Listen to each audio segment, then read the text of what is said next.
Greetings, YouTube and Americans across the internet. Aloha and how do? Shaka bra, as the Hawaiians would say.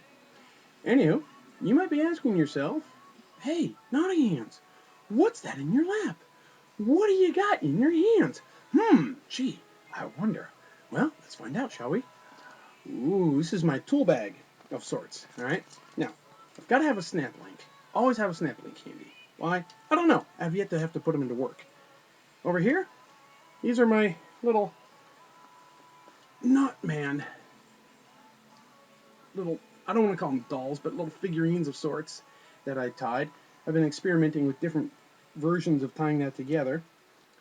Dog tag blanks to practice with, because I've actually learned how to incorporate dog tags into a bracelet. That's a whole other story, or a whole other video I'll post later. Anywho, this is a roll-up bag with a little Velcro on the outside. And as is popular in the military, some people call me a knotting ham. Why? Because I tie knots and tell cheesy jokes. Alright? The subdued flag. And of course, what's a Velcro without a motivational patch, as they called it? Fun meter is pegged. Woohoo! I'm just a party in a can, aren't I? Now, if you look at this, you'll notice that this bag, quote unquote, is actually not a bag. It's rolled up. So what you do, you unvelcro, unroll. Woo! Look at that! This is my toolkit, okay? From one end to the other. These are all the tools I use. Now, as I unroll it, you'll notice that there are also pouches on the outside. Well, what's in there? Let's find out. Needle nose pliers, a necessity. You've got to have a pair of these handy when you're doing knot work, or else you're just going to go nuts, all right? Now, what's even better than needle nose pliers? Well, sometimes you need needle nose pliers with smooth teeth. These are actually jeweler's pliers that I got at a hobby store. They're not that expensive, and they don't have the teeth, so they're not going to mar your work if you start tugging it through. Or for those really difficult and stubborn knots where you need to reach through something out to the other side, and then you grab it with the forceps, the end of the line that you're trying to tug through, and after you get a hold of it, snake that sucker back through, and boom, you're good to go. So these come in really handy when you have to snake through a lot or a long piece of work. All right. Now this is important to keep in mind when you go to do that, because of the fact that you need to keep your work a little relaxed or loose when you're doing it, because if you snug it up as you go, you're not going to have any wiggle room down at the end. Keep that in mind, and that'll also allow these to go through. Now, you might be wondering, where do I get forceps? Well, according to the medics that I've spoken with, forceps are considered a disposable item. They're a one-time use, and they're thrown away afterwards. Now, you go by and you hook up with your local medic, they'll probably be able to square you away with a few, all right? But if not, you can go off post to your local I specialize in military gear store, and I'm sure that they're going to have more than a pair handy. Now, as you continue to unroll the bag here, oh, wait a minute. Did I forget something? I think I did. Let's find out. Silly me. Okay, what was I thinking? There we go. Nope, that's not what I was looking for. Dang. Oh. Dang. Okay, there we go. Now, you see this? Anybody have any idea what that is? Anybody? Anybody? This is one of these modified. What's this? This is a weapons cleaning kit barrel cleaning rod. Standard issue for your 5.56 family of rifles. Alright? Or weapons, depending on your circle of influence. But it's threaded at one end and it's hollow at the other. And what I did is I took a few of these to a grinder and I ground one where it was really long, one in the middle, and one down at the end. This is the one that was ground down closer to the end, as you can see here. If you put the two ends together, see how far along that goes? Okay. And then, after you grind them apart, you take the end and you grind it down. Now me, I prefer to have the sides a little bit flat and then keep the tip sharp, yet blunt at the same time. I know it's a dichotomy, but it's a delicate balance, because if it's too sharp, you're going to stab your work. If it's too dull, you're not going to be able to get through. Now, why is this an important tool, you may ask? So glad you did. Well, when it comes to dealing with 550 cord, sometimes you need a sewing needle in general. I mean, when you're sewing anything, right? Well, look at that. When you burn the 550 cord or melt it at the end, it gets that nice little glob right there, right? So, what I've found, and this is really cool, is you insert that glob into the end of the cleaning rod, and you just screw it on. There we go. Now look at that. That sucker is not coming loose.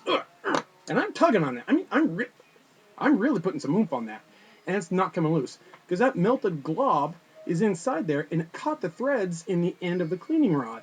Now, taking it apart is just that easy. So, I like to have a lot of these handy in different sizes, depending on what I'm doing.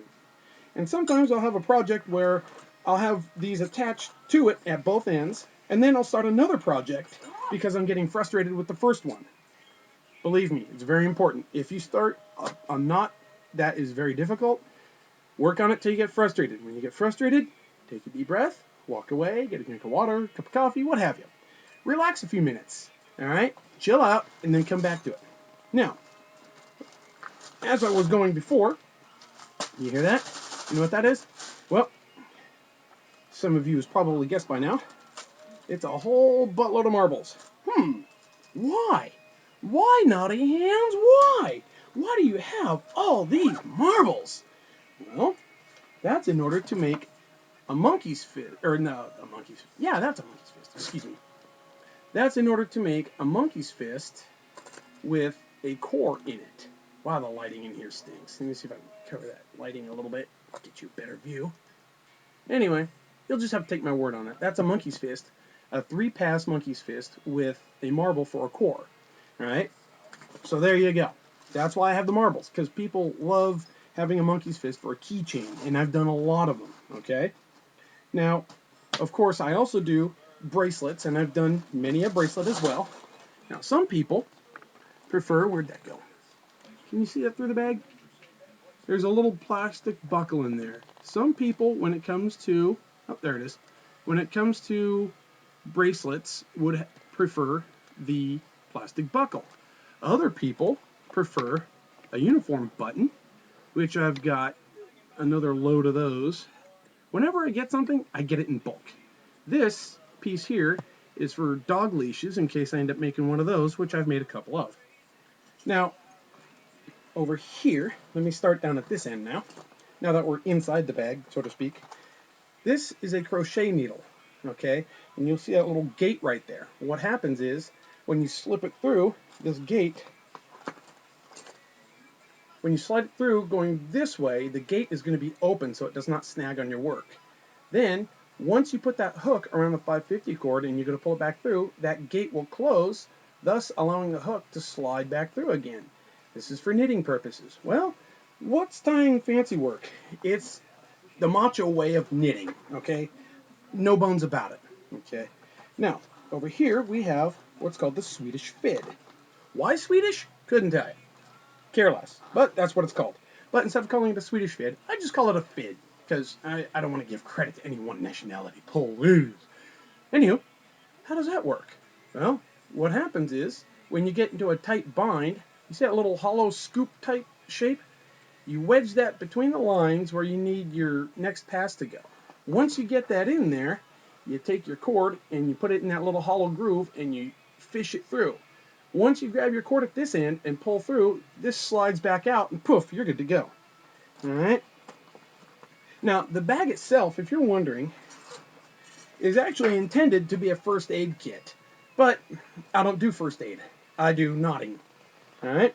Now, over here, snap links. Got to keep snap links handy. Why? Because people love keychains.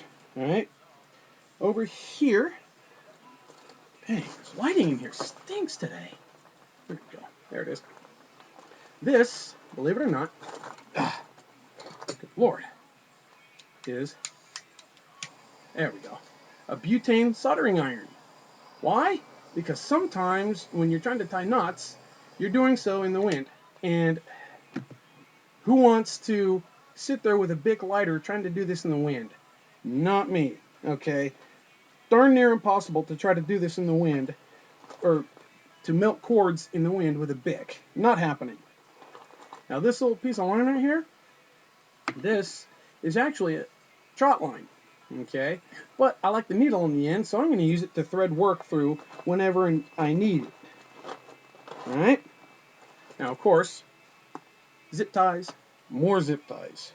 Gotta have the zip ties handy so when you're dealing with multiple strands of cord, you can hold them together temporarily, and they're cheap enough to where when you don't need them anymore, you cut them off and go about your business.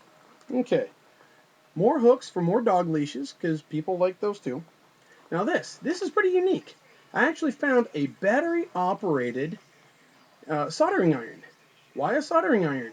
Well, soldering irons, when you need to melt some work sometimes, you need surgical precision in order to get that knot to look really nice and not be so tacky and gummed up at the end.